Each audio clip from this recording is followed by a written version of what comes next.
Hi, everyone. Welcome. Thank you for joining us. We will be starting momentarily. There's still quite a bit of people joining. So thank you, welcome, and we will start in a few minutes.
Welcome, everyone. Thank you for joining. We're just going to give it a few more minutes to let other attendees join, and we should get started shortly.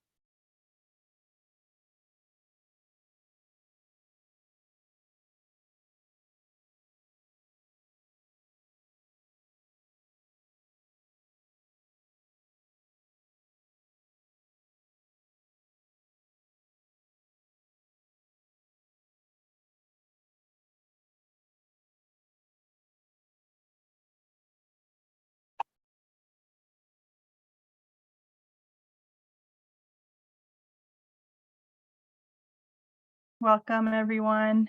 I'm just going to give it another minute or two, and we can get started.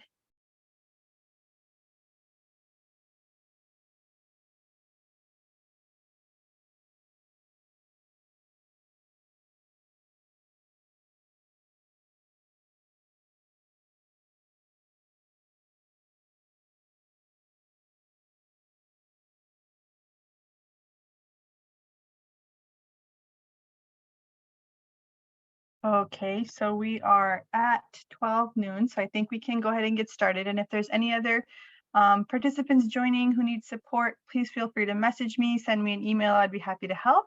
So welcome, everyone, and thank you for joining us today for the Care for Caregivers webinar series. My name is Kawal Mahmood. I support the Care for Caregivers program on behalf of Safe Care BC. As I mentioned before, if there's any issues, please feel free to send me a chat message or put in a question. I'd be happy to help. This session is being recorded and will be available for viewing after the webinar. It will be posted on the Care for Caregivers resource section. Today's webinar speaks to short-term, immediate, and practical support following an emergency or critical incident. It has a framework to help organize steps and important considerations when providing support, and focuses on immediate needs and stabilization and problem solving rather than just debriefing. Before we get started, I just want to start by saying that Care for Caregivers is a collaboration with Safe Care BC and CMHA BC, funded by the Ministry of Mental Health and Addictions.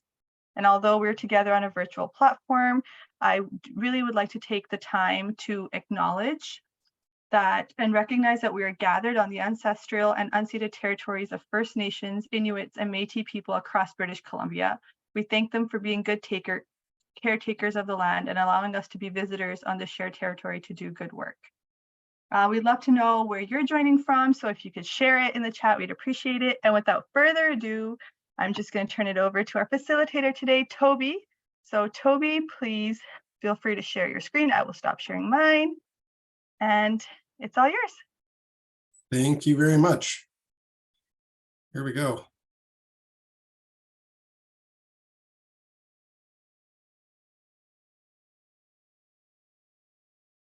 So welcome, everybody. I'm going to tell you a bit about myself and a bit about what the mobile response team does in a short moment. It's important that I acknowledge where I'm coming from and the work of the mobile response team. So as a provincial team, we acknowledge that our work spans across the traditional lands of First People of Western Turtle Island. We offer respect and gratitude to all relations of First Nations people and communities. And I'm coming from Port Alberni, or what is known as Port Alberni, and I acknowledge that I'm an uninvited settler on the unceded traditional land of the Sishat and Hupachesset people and the Nishala speaking people. And I acknowledge the grandmothers and grandfathers with respect and gratitude. And so, what is MRT? MRT is the Mobile Response Team. We are a provincial organization, part of Health Emergency Management BC, embedded into the Provincial Health Services Authority. We are 9 people strong, representing all health authorities, providing direct care to first responders, frontline workers, people with lived and living experience who have been impacted by the dual public health emergencies of the toxic drug supply and COVID-19. So we provide short-term psychosocial support. So who am I? I am a father, I am a son, I am a brother, I am a community member, I am a social worker, and I am a therapist. And I am not going to provide therapy to you, but I'm going to walk you through some really simple ideas around psychological first aid. So here we go. That's the Mobile Response Team. This is what we do. We provide everything from agency consultation to workshops, peer support, and responding to critical incidences. And we do that in a variety of different ways. Sometimes that's in a really paramilitary style response, particularly common with our first responders, or really just agency check-ins, group support. How do we move through some of these critical experiences that we come across in our work? So again, principles of psychological first aid. So we have some learning objectives. We're going to overview psychological first aid. We're going to learn to help responsibly. We're going to learn some of the principles of PFA and how to use them. And we're going to talk about the idea of collective care and enhancing our personal resilience, or what I like to call our collective ethics. And then at the end, we can answer some questions. So here we go. So PFA is an initial disaster response intervention with a goal to promote safety, stabilize survivors of disasters, and connect individuals to help and resources. The purpose of PFA is to assess the immediate concerns and needs of an individual in the aftermath of a disaster, and not to provide on-site therapy. So that's how they define it. I mean, PFA is stuff that we're doing on a regular basis, whether we're in a hospital setting, a care home, a community setting, a group home, a primary care facility, a doctor's clinic. PFA are those things that we do when there's a disaster, when there's an event that's critical or not critical, where we are caring for others and caring for ourselves and our teammates when we need to respond to that crisis and the immediacy of that crisis. So as you go through, you're going to see these questions at the bottom of the slide, like what stands out to you from this definition. Feel free to pop that in the chat, but also take it in and just ask yourself those questions as you go through this. It's really important to understand that PFA is not the only thing used in disaster response, but can be used in response to critical incidences. So it's not just for disaster, it's sort of for all of those pieces. So PFA is short-term, immediate, and practical support rather than in-depth discussion of the experience. Sometimes you'll hear people who've worked in emergency settings, emergency rooms talk about, a 5-minute debrief. And those are really simple skills within PFA around, this is what happened, this is what we did right, this is what we could improve on, and then there's a move forward.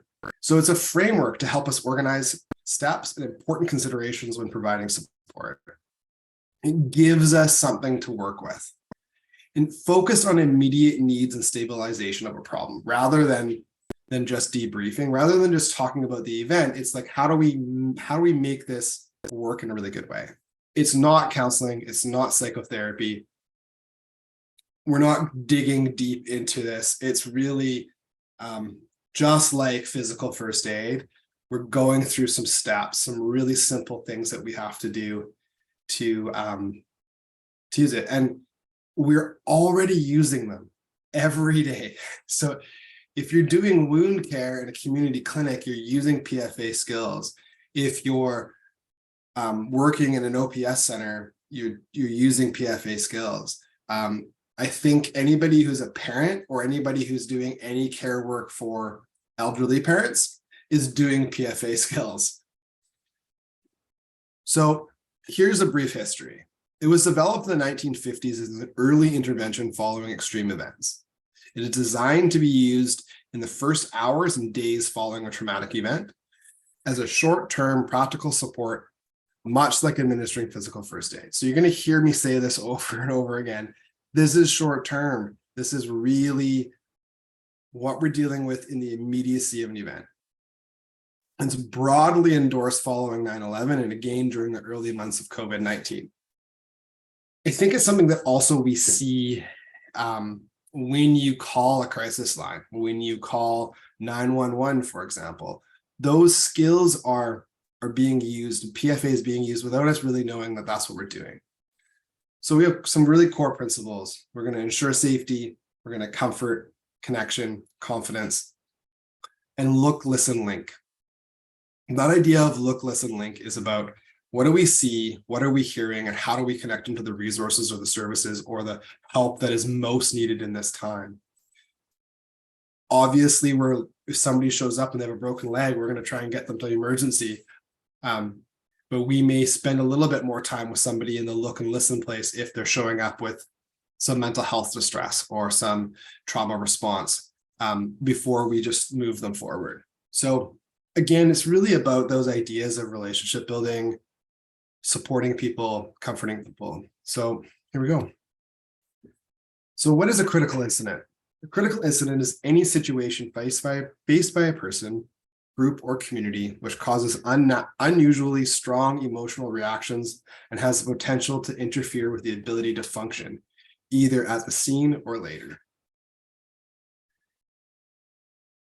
I think that I want to just touch on this idea of scene. Critical incidences don't have to happen in one spot. They can happen over a period of time, and they can happen internally for somebody and not necessarily seen as the broader group, right? So it doesn't have to be a car accident. It doesn't have to be a fall in a care home. It doesn't have to be those things. It can be things that are happening for somebody internally that is also considered a critical incident, if that can make sense. So reactions to critical incidences.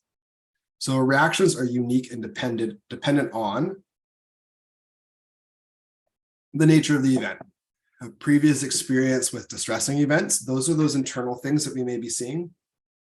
Personal support system, physical and mental health and family history.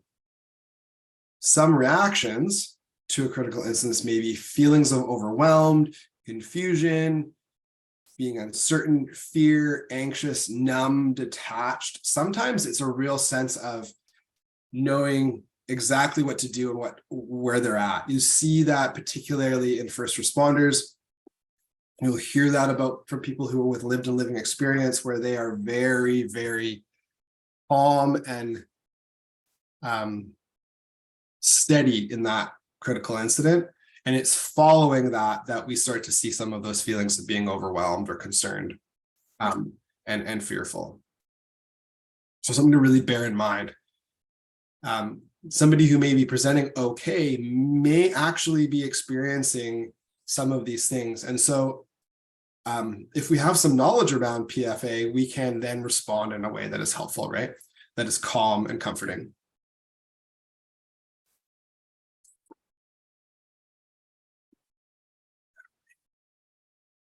My thing is not shifting.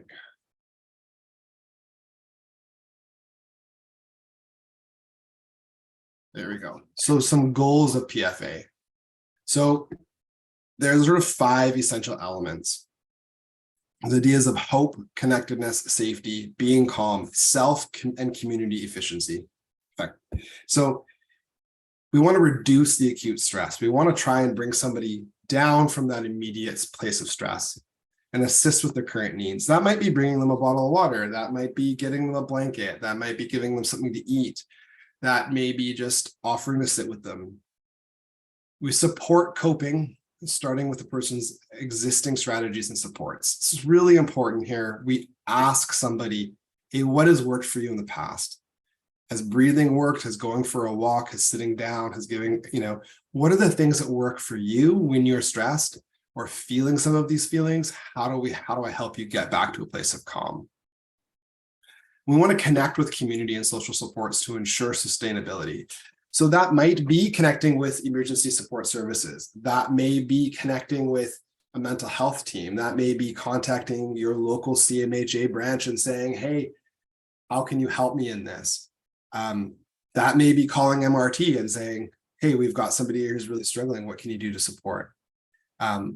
Again, asking that permission from that person to make those calls, asking that community for permission to be involved in that. And then we are bringers of hope. That is the work we do. So we need to instill a sense of hope. And sometimes that's saying the things that feel like maybe it's not going to be, but it's possible, right? We have to acknowledge that there's always the possibility for a better day and for a better moment, and that things will get better. Like this too shall pass. So it's really important that we consider that our work in the helping profession, whether we're dealing with a critical incident or not, is that we are bringers of hope. And so those are the goals, those are the essence of PFA. The purpose of PFA training. So why are you here, right? What do you want to know? The idea is that an incident, a critical incident, an incident of any kind can happen at any moment. And all of us have experienced that in our work, regardless of the setting. The skills in this training can be used to support ourselves, our colleagues, our family members, and people affected by extreme events. Or again, those extreme events are defined by the person or the community. They're not defined by us. So an extreme event can, like I said, be anything. It can also be something that's happening inside that person or within that person's experience. So PFA training encourages preparation, competence, courage, and resilience. You see the question at the bottom. How do you anticipate you'll be using your PFA training? Please think about that. Consider that. It's a question to have to bring up in a staff meeting, in a team meeting, whatever that may look.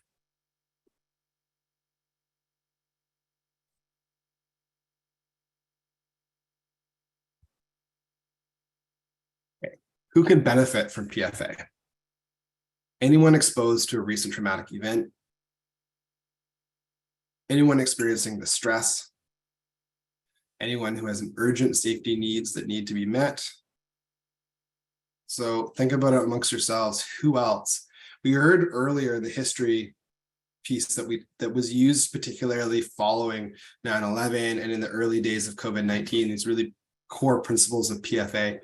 And I think so many people, whether they are directly affected by those types of events or indirectly,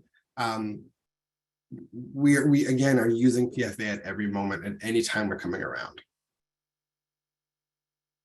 So administering psychological first aid or PFA after a crisis. We're not going to watch that video. It's long and arduous. So helping responsibly. We're going to respect through honoring a person's cultural, physical, and spiritual needs. Again, asking that person if you can help, asking what works for them, what hasn't worked for them. We're going to consider safety. We're going to ensure people who you assist are safe and protected from further harm. Much like when there's a fire, we move people as far away from the burning building as we can. We want to do the same thing here. How can we ensure that they are safe? What does that look like for us, and what does that look like for them? In dignity, we're going to treat people with respect. That involves some really simple things. Again, that idea of kindness, asking permission. And we're going to ensure that people's rights are met. We're ensuring people can access supports without discrimination, that everyone has the same opportunity and the same outcome, depending on, regardless of who they are. And I think that's really important. So some helping responsibly do's and don'ts. These are the do's. Be honest. Don't pretend like, don't tell everybody it's going to be okay when you know it's not. Respect their rights, set aside personal biases, advise how to access future support, respect privacy, maintain confidentiality, be considerate of culture, age, and gender. These last two are really important. I'm personally in the process of caring for my elderly mother in the sort of in the distance a little bit, but there's a lot of that conversation around what is life like for her as an aging woman versus what it's like for my father as an aging man. And I think that those are things that we often forget. It's a very different experience. And so there's a lot of that conversation that happens. Be mindful of those things. Some don'ts. Don't exploit your relationship as a helper. This is not about you. This is about them. Don't ask for money or favors. Don't make false promises or give false information. Don't exaggerate your skills. Don't force support. If they don't want your help, they don't need to take it. It's okay. Don't pressure people to tell their story. Don't share the story. Don't judge the person's reaction to the experience. Okay. How to provide PFA. Remain calm. Be aware of your body language. Take into account a person's culture, age, gender, identity, and language. Be genuine and sincere. Those are self-explanatory. So, humble compassion. The condition of opening one's heart to imagine the suffering of another, even if the other person is behaving in an offensive, defensive, and confrontational manner. To accept the worthiness of everyone, including oneself, even when faced with conflict. To be a patient and humble with others. I think that's a good mantra for all helpers. Tips for effective communication. So if you haven't figured out, a whole big part of PFA is about communication, how we're talking to people, how we're engaging with community supports, engaging with emergency services. These are all the same kind of things. So find a quiet and safe place to talk. Sometimes that quiet and safe place to talk is still within earshot of the scene or earshot of the space. Sometimes that's outside under a tree. Sometimes that's in an office space. Sometimes that's in a car. Use your active listening skills. We all have them. We all practice them. We are all using them, right? The biggest thing about active listening skills is please use your ears and listen. Don't wait to speak. You need to hear and listen before you get to talk. Be patient and calm. And that can be hard, especially if we've come into a scene or we've been part of that scene. We need to find a way to calm ourselves and be patient so that we can support others. Acknowledge and validate feelings. Tell them you've heard it. Make sure you understand that what their feelings are. Ask that question. Did I get this right? Do I understand this correctly? Use language that empowers.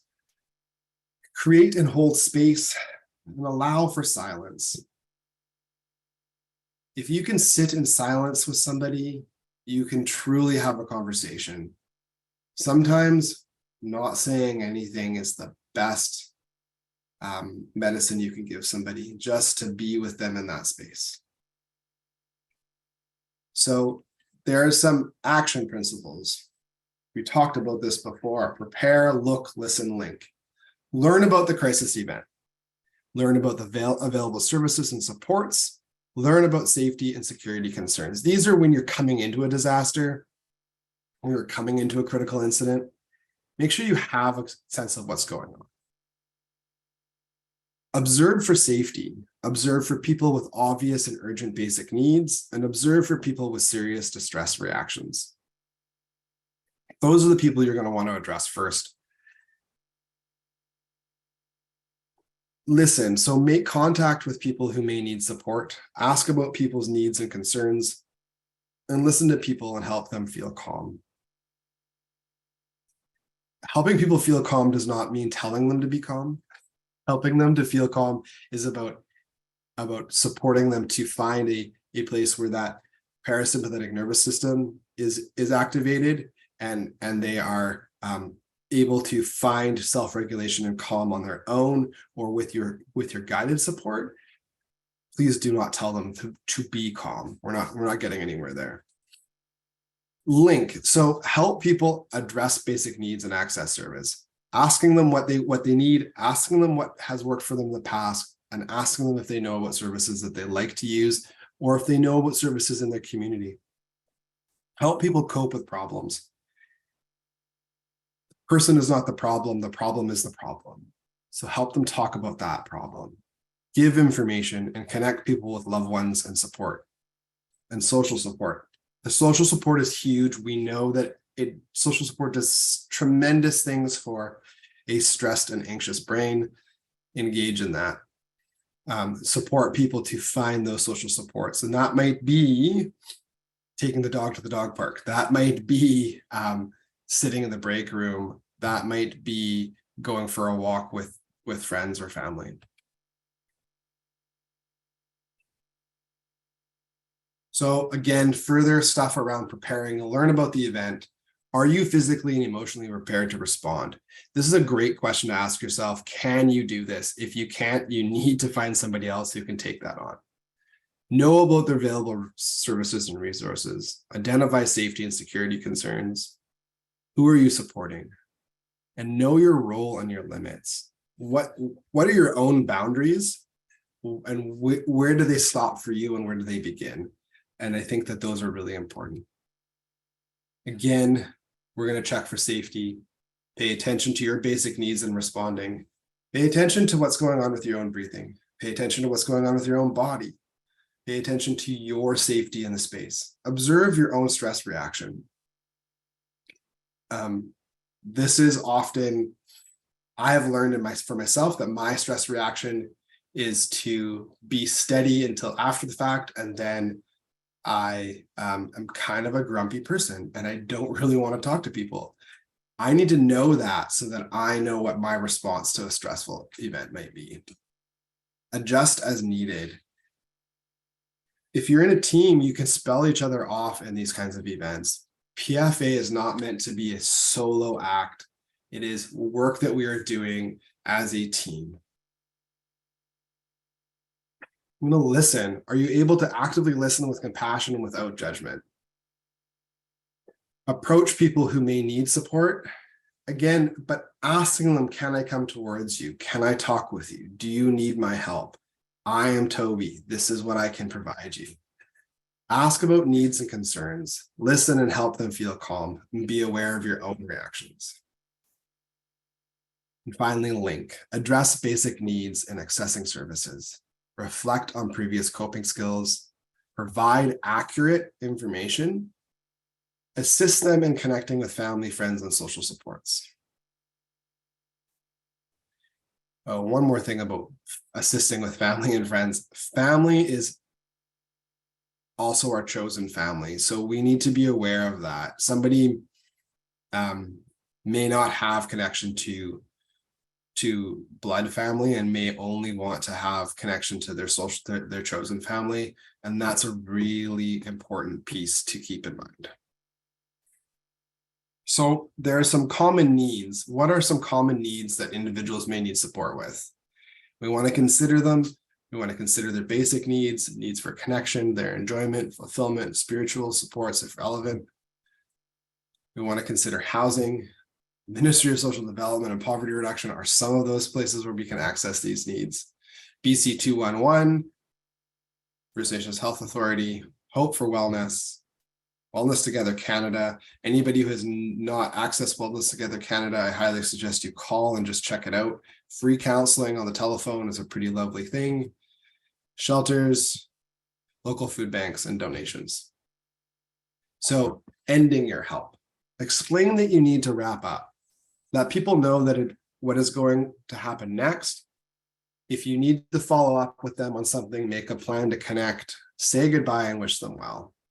So it's really important when we engage in any kind of critical incident that we're working to a place of termination, because we're short term. We're coming in, we're managing it, we're dealing with the event, and then we're moving on. We're not there to provide long-term support. It's important, do not give out your personal phone number, email address, or home address. Do not invite anyone to stay with you in your home. So there are some different ways that we can talk about moral distress. I call this ethical pain. Other people call it moral distress, but this is when it's our response by nature to be reactive, chaotic, and frustrating. That's what these events are like. Organizational confusion, giving priority to competing needs, and a sense of frustration may result in moral distress or ethical pain. These are feelings that we could do more, that we haven't done enough, or that the systems in place are making it hard for us to do the work that we want to do. And I think that's a big part of where this happens. So moral distress or ethical pain often occurs when there are insufficient resources available to meet the need, and an individual knows what to do but is emotionally or psychologically unable to respond. These are normal responses to abnormal events. So some of those things, some of the sort of antidotes to these are compassion or self-compassion, self-care, and collective care. And we're going to talk about collective care here really quickly. So what is self-care? We can all answer the things that we do for self-care. Sometimes those are going to yoga class. Sometimes those are going to the gym, going for a run, going for a bike ride, walking our dog, working in our garden, eating ice cream. And self-care is the practice of taking action to preserve or improve your health. Really key here, preserve. And too often we've talked about self-care as being a place of improving our health. It's also about preserving that health. And that health is about our mental health and our physical health too. And so, like I said, it might be going to yoga, but it also might be eating ice cream, and that would be okay. So we have some basic needs. We need to get enough rest. That's that 7.5 hours of sleep we need to get. We need to have at least 5 to 10 minutes of silence per day. Eat as regularly as possible and drink water. Drinking water, hugely important. It helps reduce our feelings of stress. It helps reduce the anxiety, allows for our vagus nerve in our brain to activate and work better. Talk and spend time with family and friends. And that family and friends might be your cat and your dog. And that would be okay. And discuss problems with someone you trust. And that might be a counselor, that might be a friend, that might be a priest, that might be a pastor, that might be a cultural worker, whoever that might be. It's important to have those people in your life to have conversation with. So we're going to talk about collective care. We are not the survival of the fittest, we are the survival of the nurtured. So collective care is an alternative approach for workers to collectively resist the harms done to and by people we work alongside. The idea is we can work together to support each other in resisting the harms that are done to and from the people we work alongside. It is not easy providing care to human beings, because humans are all different and they do all kinds of different things. So instead of responding to workers' traumatic symptoms, we consider how we work alongside people and build meaningful relationships with dignity and respect. So rather than looking at a person's response to a critical incident as being a traumatic response, we look at how do we support that traumatic response. We look at how do we work alongside them and how do we work alongside our team to build those meaningful relationships with dignity and respect. So again, how do you think this relates in this work in your workplace? So the culture of collective care. A collective is a group of people. So collective care refers to caring for a group of people. In this case, your coworkers and your team. When we do this through building connection with people we work alongside and avoid enmeshment, we want to build that connection, but we don't want to save people. We don't want to think of ourselves as the only people who can do the work. Our team, our colleagues, the people on the floor with us, the people in the community center with us, they're the folks who are going to support us in this work. We can't take people home. We can't make it perfect. We hold people at the center of our work, and we decenter ourselves while still being influential, while still having influence on others. As workers, we are connected through our collective ethics. Those collective ethics are the reason why we show up to work, the way we practice, the way we move through the mission that we have in the work. And the collective care, rather than just self-care, bringing hope as an ethical obligation on holding each other up in the work, even if it's messy, imperfect, but accountable. So how do we shoulder each other up and how do we hold people to hold each other up? It's when we can't, when I'm not performing at my best, I need to know that my colleague is going to be able to do that. So today is a prime example. My colleague was unable to make it today because she's sick. She's not able to be here. So here I am filling in her space, holding her up so that this work gets done in a meaningful way. And so sometimes we don't get it right. Sometimes it's not perfect. But we do that together, and we do that without being asked for a pat on the back. It's just how we show up with each other and support each other in the work. How does this relate to PFA? It relates to PFA in that if we can do these types of things, if we can work collectively to provide collective care to each other, then we can provide that same collective care to others in critical incidents. We're able to see, hey, Sally's not doing well over there with that person they're supporting because I can see that she's having a reaction to the stress. How do I support her in that? How do I hold her up? Knowing when to seek help. So please consult a doctor, a mental health professional, give MRT a call if you experience the symptoms for more than 1 month. Upsetting thoughts or memories about the crisis event, feeling very nervous or extremely sad, trouble sleeping, increased use of substances that is starting to interfere with relationships and life, and hypervigilance, constantly feeling on alert. I do want to normalize this a little bit. These are normal things, normal responses to abnormal events. So with your ability to recognize these things and acknowledge these symptoms and know that you're feeling this way, it allows for you to then ask for help.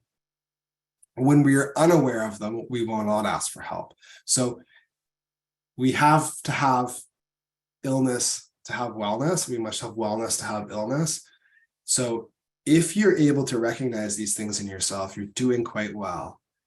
We want to move you out of them into a better place, but that doesn't have to happen like that. That has to happen over a period of time.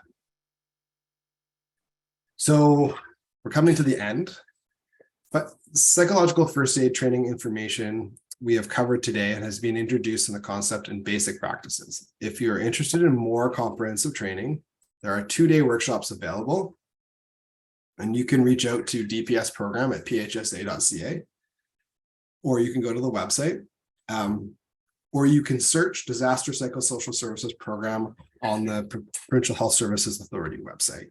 And there are some opportunities for full-day training through them. This is the larger team that MRT is part of. So there's another way to get a hold of us. Please reach out if you have any questions, thoughts, concerns, you're needing help. Please reach out to us. That 888 number is going to get you to a call center, and then that gets sent to our manager, who then sends it out to us, and you'll have a response within 24 hours or less. And that email as well goes directly to our manager, and you'll have a call or a contact within less than 24 hours. So thank you very much. I will stop sharing my screen, I suppose. Thank you, Toby. If there's any questions, we have some time to go over any questions, answer any specifics that anybody may have. I just wanted to remind you that the recording for today's webinar, as well as any contact information and resources mentioned today, will be available post-webinar on the Care for Caregiver site, and we'll also send out an email. So I see we have a question from Tara. Let me just, there you go. Tara, if you unmute, we can hear you then, hopefully. I just wanted to say the chat is disabled. So if you are missing comments, that could be why. But thank you. Okay. This was incredibly helpful. I may have just missed what you said, but did you say you will be sending a copy of the presentation? How will I share with my team? Yep. So after this presentation today, tomorrow we'll get a post-webinar email with the resources, contact information, recording, and the slide deck. Sorry that the chat is not functioning, but the question and answer function is. So if you type in a question in there, then I can see it. Oh, wonderful. Okay. Thank you so much. Thank you. No problem. Toby, we have one question. It says, thank you for this great information. Can you put the link for the 2-day workshop in the chat? Okay, so we can definitely share that link in the post-webinar email as well, or I can type it and share it here as well. We'll make sure to share all these resources, everything mentioned today, everything talked about, the contact information, the phone number, etc. Everything will be shared. And another one just came in. Oh, lots of thank yous and appreciations for the chat, for the talk today. Thank you. If there's any other questions, comments, please feel free to type them in the question and answer section, and I can share those for you. If not, if there's any questions about the content, the slide deck, the links, the contact information, I will share everything post webinar, the phone number that was shared, as well as the workshop details that were talked about. I will share all of that in the email. I don't see any more questions coming up. Let me just double check. Just some more thank yous and appreciation for the session. And I think that's everything. Thank you so much, Toby. It's always such a pleasure. Oh, I think some came on now. 1 second. Okay, there's a couple of questions. Would you say PFA focuses more on the individual needs while debrief is more about the actual event? Yeah, I would say that that's exactly the trick there. We're using PFA skills in a debrief as well, but yeah, it's really looking at individual people who are experienced and in response to the event for sure. Yeah. Perfect. And then there's another comment that says, enjoy the information and glad we are seeing the value in this communication. The value, V-A-L-I-E. Probably value. So Value, yeah. like autocorrect does things. Yes. Sorry about that. Thank you for your comments and thank you for sharing, everyone. If there's any other questions, please feel free to type in the chat. And I will be sharing all the information. We appreciate, Toby, you taking the time. I know this was something that came at you last minute, but I appreciate it. So much valuable information. And I really appreciate having you. So thank you. Thanks for having me. And yeah, we're happy to do more of this as it comes along. So sounds great. Thank you, everyone, for attending. And you're always welcome to send me questions, email, anything. If you reply back to your registration email, it will come to my email and I'd be happy to help with anything. So thank you, everyone, and enjoy the rest of your afternoon. Thank you. Bye-bye.